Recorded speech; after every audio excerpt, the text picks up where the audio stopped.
Hello, everybody. Welcome to another episode of The Comic Source. I'm your host, Jace. I got a chance last weekend while I was in Anaheim to talk to the cast, some of the cast members of Resident Alien, along with the creator of the show, executive producer Chris Sheridan, Sarah Tomko, who plays Asta on the show, as well as Craig Reynolds, who plays Sheriff Mike, were also there. Unfortunately, Alan Tudyk was unable to make it, and then Alice Wetterland got sick at the last minute. So it was good in a way that the others weren't able to make it because we got to do one-on-one with each of the three people that were there. You can really tell that they're very much a family, and they really have a lot of passion for the show. So it was great to talk to them. I know normally I don't cover movie and TV stuff, as you all know, but this is based on a comic. It's a comic I really enjoy, the Dark Horse book, Resident Alien, which has a lot more of a procedural feel, a little bit more of mystery and just that feel of, like a Law and Order or a CSI or something like that. It doesn't have the humor that the show does. And we talked to Chris Sheridan about that. So it was interesting to hear what he had to say. Sarah Tomko, who plays Asta, she had a lot to say as well about the differences for her and her character, very different. So that was really interesting to hear. And then Craig Reynolds, Sheriff Mike, one of the things I loved, you'll hear him talk about how in a show with aliens, he's kind of the weirdest one, right? With the crazy stuff that he says. So again, it was a pleasure to talk to all of them. If you haven't seen the show, I do recommend it. I don't watch a lot of television. I don't have time when Peter's reading comics, which is fantastic. But this is a show that I do enjoy. I'm a big Alan Tudyk fan, from all the way back in Con Man days. And I do recommend checking out the show.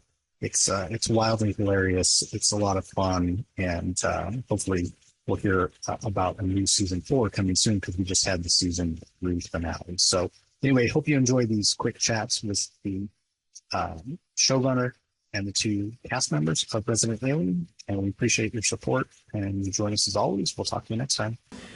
Well, Chris, I'd like to start by asking about the source material of the comic. The show has a much more lighthearted tone. Still leaning into the mystery, obviously still the fish out of water. But can you talk a little bit about discovering the comic as an IP and then wanting to adapt it and how those changes came about? Yeah, it's a great question. I got the IP in October of 2015 from Amblin, sent it to me because I knew those guys and we were looking to do something together. And they sent me the comic and I fell in love with it immediately. I thought it was such a great slice of life and a great way to explore the human condition by having an alien come down and sort of seeing what's up. So I told them I'd do it, and then I spent the next 9 or 10 months working on it, trying to figure out what the show would be and what the pitch would be. And it was, the show ended up being a lot, in many ways, different than the comic. But I also wanted to sort of keep the soul of the comic, because I think Peter Hogan and Steve Parkhouse did such an amazing job with that comic, and I'm a huge fan of it. So I was a little bit terrified to let them down. But I knew that there were some changes I needed to make because it's just a different genre. So one of the biggest changes visually that I made was, in the comic, you see Harry as an alien, and you just assume that everyone in that world sees him as a human, but as a viewer you see him as an alien. And I had explored that as a possibility, but for two reasons. One is it would be very, very expensive to have someone in that, in the mask every day. And also in TV, you don't really connect with characters as well if they're in a mask like that than if they're human beings. So I made that decision and then was immediately terrified that Peter Hogan and Steve Parkhouse would hate me for it. But they ultimately understood. So that was part of it. And the other big move I made was to make the alien who comes down here, who takes over the body of Harry Vanderspiegel, a little more evil in the beginning, and with a plan to kill everybody, which was not in the comic. Mm-hmm.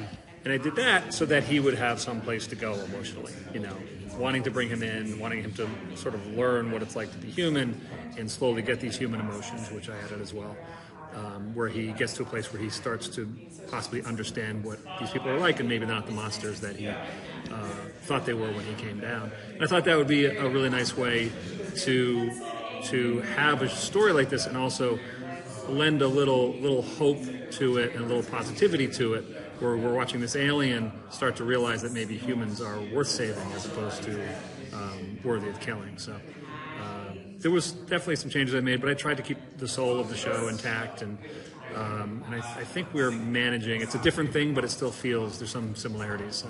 Yeah, for sure. Cool. Did you know right away, once you cast Alan, that you would lean into the humor as well? Did that factor into casting him? It did factor into casting. The script was already written at that point, and it was already funny. But I needed someone who would not only be funny, but also have a humanity to them. And we saw a lot of actors, a lot of great actors. But Alan was the first one who came in where we saw him, myself and David Dobkin, who was the director of the pilot, and just felt like a perfect fit. And what he was doing was different than what everyone else was doing with the character. He was very funny, but he also felt like he didn't belong in his body, which I didn't know if that was just the guy or whatever, But getting to know him, I was like, no, he's just a smart actor. Like, he knows exactly what he's doing. Everything is a deliberate choice with Alan. There's no mistakes. He's not guessing. He has a plan going in, and he knows what he needs to do to get what he wants as an actor. And he's so incredibly good at it. I was just talking to someone else about how even when we're on set and we're about to shoot, and he's Alan and we're talking to him, as soon as they say that the film's rolling, he just transforms into somebody else without even doing anything. He looks like a different person from his energy alone. It's really incredible to watch, and we got so lucky getting him. Incredible. Because he makes the comedy stuff funnier, and he makes the emotional stuff more emotional. He's just fantastic. Yeah. 3 seasons in, it really seems like you've built a real good community of fans. Yeah. What's been your best fan experience or Resident Alien viewer? Anything come to mind? Yeah, I mean, to be honest, there's been a few of them where people have reached out, and we just got one the other day that Corey sent this thread that we're on, this text message thread where someone had posted how a scene from the show, which was a scene in episode 6 of season 2, where Sheriff Mike's character finally admits to Deputy Liv what happened to him and that he lost his partner. It was a very emotional scene. And this woman had posted this thing about how watching that scene felt so authentic and so real, it helped her get through her own PTSD and her own problems that she's been having, because she really felt what Mike was feeling and it felt so real to her. So anytime we get anything like that, and we do get a bunch of them, we get people writing saying, I've had such a bad year, or I'm so upset, all the time, but I look forward to Wednesday and I laugh, and it makes my life better. Those are the reasons you do it. And then those are the things that make you so happy about what you're doing, and when the work is hard and you're up all night, it makes it feel worthwhile. So there's been some great fan interactions. People who watch the show really love the show, and now that it's on Netflix now and a bigger audience, we're seeing a difference. A lot of the when I hear from the cast, they're starting to get recognized more, and people coming up to them. I love hearing that. It makes them excited about being on the show, and we love our fans, and we've been in a bubble for so long because COVID and everything was shut down, and we didn't have the chance to have a red carpet when we premiered and all this stuff. So it's nice now coming out on the other end of it to be able to do things like this and to be in person, and to finally have a situation where you can have panels and interact with the fans a little bit and hear what they say about the show. We're lucky to still be on the air at this point. So. Yeah, really lightning in a bottle with the cast that you put together, not just Alan, but it does really seem like it's a family. Y'all are having fun making it, so that comes across. We have fun watching it. So can you talk a little bit about that? It's true, and the whole cast says the same thing, that it never worked on a show before where everyone gets along as well as we all get along. And I think some of that is because we were in a bubble for a while, and we've been on this, it's also stretched out between COVID, between the strike, and between network schedules. We shot the pilot in 2018, so we're on season 3, but we've been doing this for 6 years. And in the long time in between seasons, the cast is all best friends. So everyone hangs out, everyone is supportive. There's never a sense on set where you're just hoping someone fails because it'll make you feel better. Everyone is holding each other up and helping each other. It's incredible to see.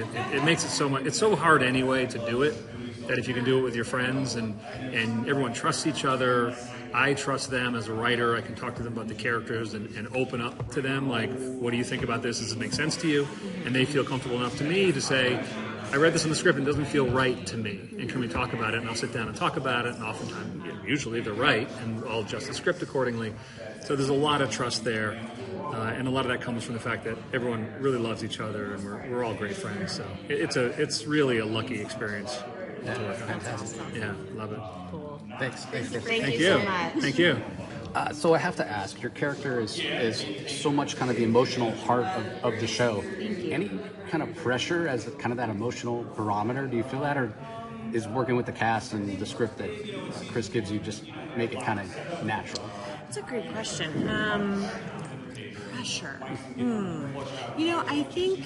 I don't think I realized when I signed on how much of a straight man I was going to be in a comedy. How much I was going to be the sort of isolated person in the room compared to the rest of the cast and the rest of the storyline. Especially in season 1, dealing with sort of the abusive relationship and the shame and the grief. It was very dark compared to everything else that was going on comedically. So I wouldn't say pressure so much as we have an amazing family and amazing chemistry as a cast, but I definitely felt misunderstood because I wasn't, like, everyone would come to set prepared a very different way than I need to prepare, and so I would have to kind of go into a corner and Blair Witch my emotions out, and and then just tap me on the shoulder when you're ready, because I'll be. So it felt a little. It just felt a little. Isolating is too harsh of a word because again we have such a good family and chemistry together that we have so much fun, but it did feel a little lonely at times, where it was like, oh, I can't make any jokes right now. I need to go and like be in this sad, shameful place. So it felt a little like I want to have fun, like on certain days. But now that she has healed from that a lot, she's gotten into season 3 where she's a lot more lighthearted. She gets to make a joke. She gets to flirt a little bit, It's a very different Austin than we saw in season 1, and it's that is more pressure. Actually, I know how to do season 1 and season 2. I felt a little bit more pressure to like be funny, even though that's not how you approach comedy. You don't want to. That's the worst thing you can put on yourself. But there were days that I was like, oh God, I'm surrounded by these comedians. I better be funny, And I think it's just best if you're truthful, no matter what genre you're playing, So I tried to just lean into that. Does improv play a part at all in you guys' process? Oh yeah. We always get one for the page, definitely like the way it's written. Our writing team has worked so hard. Let's just like do it as is. But our directors and our showrunner are so great about like, okay, now one for you. Like whatever you want to do, have fun with it. And more often than not, those moments happen in the show and we're always surprised by it. We're like, oh, they chose that. And I get those too every once in a while where I'll pitch a line or I'll pitch something. I've even pitched things that I think Harry should say, and that'll end up in it, and I'll be like, oh wow, they took my idea. I'm always so flattered, but like we have such a great team, you don't really need it a lot. It just, because it's improv in the moment, there are these great organic things you can't repeat, so it's wonderful to catch it, and when it works, it works. Yeah. It really does seem like a show with very complex characters. They're so human, even though Harry's an alien. Yeah. Everybody's got their journey and their stuff. Where did you connect with Asta? Like when you first were auditioning for the role, where did you go, okay, this is what I have in common, this is how I'm going to connect with her as a character? That's a good question, too. I really connected with her defensiveness first. I definitely have that as a, I won't say weakness, but something that I have definitely worked on in my life is being defensive. I think as a woman in the world, it's hard when you are constantly competing with males in different industries, and so there's a defensiveness I think that happens for a lot of women, especially in your work because you're trying to defend who you are and that you deserve to have a seat at the table.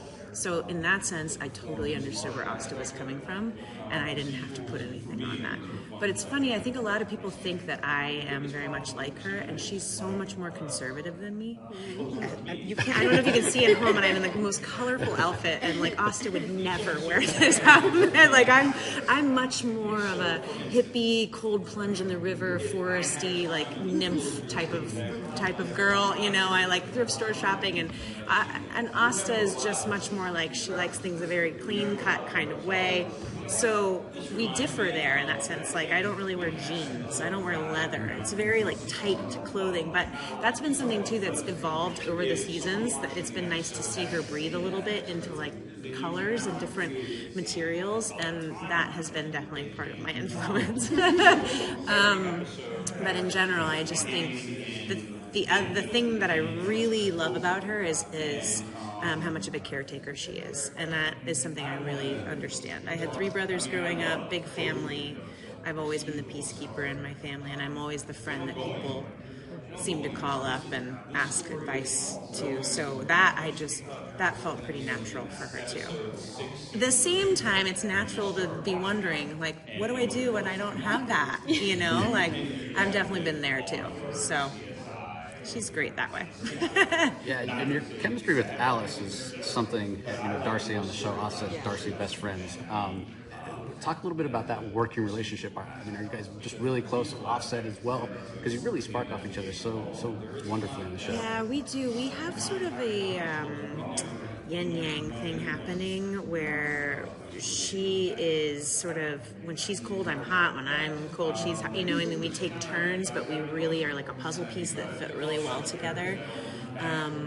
I liken it to this relationship I had in middle school and high school with a girlfriend of mine. We had just completely opposite ways of viewing the world, opposite friends, opposite way we dressed, but we just connected because she asked me to sit next to her on the bus, and it was like we just needed someone to be, in the 6th grade, and I feel like that's what Darcy and that's why we bonded over time, and that's what we're like, and it's just made us always be sort of opposites that attract, and turned into this really great, there's great chemistry for us. Like it feels a bit like The Odd Couple, but where there's a little bickering there, but mostly just complete trust in another human being, and it's so fun. She and I have the best time on set together. We're really close now as human beings, and we just kind of get each other, but we are different. Even in real life, we're very different. So it's like we don't have to try that hard. We just kind of put our truth into it, and we lean on each other, and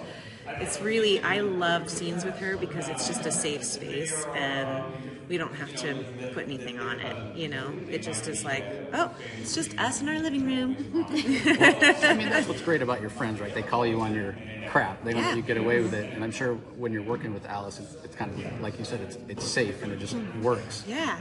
She's going to bring the best out of you and you're bringing the best out of her. And I can say to her, like, you have to be careful not to ask too much advice of other actors because then there's room for like them telling you how to do things. But I think it's nice when you feel a bit insecure maybe and you say, hey, how did that look or how did that sound? And you know that the person is telling you the truth. Like they're going to be like, I think that we can do it better, like, and that doesn't happen very often because we're usually, but it's like, it's at least I know that that's there. If I'm like, I really need you to tell me if it's working or not, and we can do that for each other. It's really nice to have that because you just don't know half the time what it looks like. Yeah.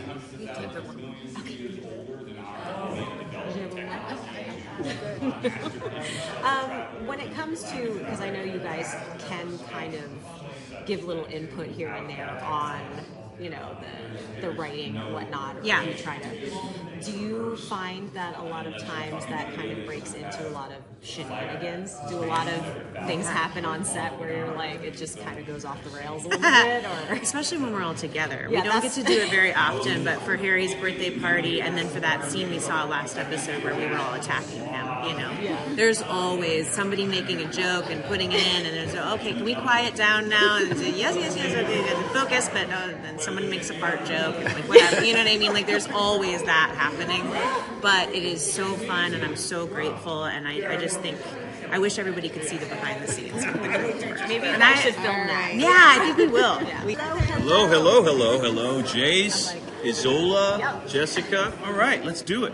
All right, Sheriff Mike here. Yep. I got to tell you, my absolute favorite scene from all 3 seasons is the wind beneath my wings. Voice, amazing. Was that you? That's me. Yeah, singing? man. I was on Broadway. I was nominated for a Tony. Wow. Yeah, so it was kind of tough because it was 6:30 in the morning, and not everybody's vocally warm by then. But we went back in the booth and did some re-recording, and that was better. So yeah, it's a real thing. I wasn't sure that was going to work at first. I remember when Chris was talking to me about it. I was like, really? Carrie? He was like, trust me. And then he was right. It worked just perfect. So yeah. Is that one of your favorite moments, or do you have a favorite Sheriff Mike moment? Favorite Sheriff Mike moment? Oh gosh, there's so many, man. I love the when we were interrogating in season 1, the guy that plays Asta's former husband, and I say to them, I hate to interrupt this little stroll down who gives a shit lane. Yeah. You know what I mean? Which was an improv. I don't know, man. I like the foot scene with Levi, with Mayor Ben. I don't know. There's very little I don't love about this show and this character. I mean, can't think of anything I don't love. It's my favorite character I've ever played. He seems to be surprisingly the most quirky. I mean, he just says the most off the wall. It is weird that in a show, I've had people tell me in a show that features all of this alien sci-fi stuff that he's the weirdest character. And I've had some people theorize that he's an alien, and I don't think that's the case. I haven't heard anything like that. But I love Mike. I love. Growing up, Leslie Nielsen was one of my favorite kind of actors, and I love that whole spoof. Airplane, Naked Gun. And not to say that, but I imbue some of that because there's this whole aspect of Mike saying the most ridiculous things with a straight face, like with just this last episode that aired when he's shunning her about talking about aliens, and he's like, "No, if you'll excuse me, I'm going to go look for a top secret invisible military claw chopper tracks." You know what I mean? Which, of course, is just absurd, but in his mind, it's not absurd to him. So yeah. Mike's an odd duck. Yeah, and Chris mentioned that I was asking about kind of fan reaction and fan moments, and he mentioned, and this is something else with Sheriff Mike, the complexity of emotion, losing his partner. You mentioned that a fan reached out. Yeah, we did. Scene. We just recently, actually, I was on Threads, which is, the new X, which was the old Twitter. I don't know what the hell is happening. But no, it was a person on there who commented on how the episode, when we were discussing grief, that they brought it up with their grief counselor, and actually showed their grief counselor the scene, and how the grief counselor and this individual were really kind of blown away with how it was the first time I heard a character speak exactly what they were feeling. And actually had a large part. I wrote a significant portion of that scene, myself, and trying to find a way that speaks earnestly about things. And it was also really important to ground Mike. I think it's a lot easier to tolerate Mike if you know what's behind how he is. And we knew that, with Mike, we couldn't do 3-4 seasons of him just being an abusive piece of shit. You know what I mean? Yeah. Funny as it might be, to some, eventually people are like, I am so fucking sick of this guy. You know what I mean? So we had to find a way to give the audience permission to enjoy him. And I think Liz Bowen, Deputy Liv on the show, I think she's real conduit to that. If she accepts Mike, I think it gives the audience permission to accept Mike. And I love Liz. She's just the best. We've had incredible chemistry from the first moment we sat down beside each other at the table read. It was just fantastic. So I look forward to many, many, many more seasons with her, hopefully. So. Yeah, I think that's one of the things, he comes across as that badass, you know, big black. When we Well, first see he him. wants it. Well, I think I've had people ask me, "What's up with the big black thing?" And I was like, I think it's a control thing for him. Yeah. I think what he likes to do instantly is see if I can dominate you. Yeah. And getting you to address me the way that I want you to address me is my way of going, I'm the boss of you. And so how Mayor Ben undercuts his efforts every time, you know, it's really funny. He was like, I'm not comfortable with that. But then when we had the doctor, the good-looking doctor. Dr. Ethan? Yes, Dr. Ethan. And I introduced myself, and he was like, nice to meet you, Big Black. And he's like, finally! Someone who gets it! You know what I mean? I love him. I love him. I wanted to do something different, too. I'd never seen a black character like Mike before on television, you know what I mean? I really wanted to break some molds, you know, redefine things, and redefine things for myself as an actor as well. So, yeah. We know he's got a heart of gold, though. That comes through in what you do, what you bring to the character. That even though he's got this rough exterior, we know deep down how much he cares about Deputy Lid, how much he cares about his father, how much he cares about really. Well, and he's had a lot of loss. I mean, I think you know the story that we've created for Mike. He lost his mom early on. He lost his best friend and partner. Loss and grief, it changes you. And I think, you know, for some people, it changes them in a way that they never want to have that feeling again. And they do everything they can to wall off that aspect of themselves. And, you know, as life goes on and you have what I would consider to be like these quakes that happen in your life, and then that wall that you're walling off starts to crack and fall down, and then all of that pain that you've been trying to keep away slowly seeps its way back into your experience and your journey. And I think it was important for him to find a way to, what's the word I'm looking for, to unplug that pain, you know. And I think finding his way to be vulnerable with Liv, I think that freed him up a little bit.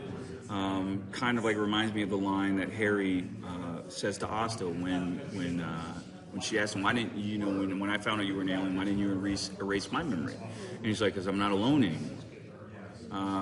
And I think, you know, that's what Mike needed to feel with Liv. He needed to feel that he wasn't alone. And she gives him that. And I think he's trying to give that back to her now, which is why they went after her grandma. Right. That didn't go so well. I mean, well for Liz, but not so well for her grandma. Yeah.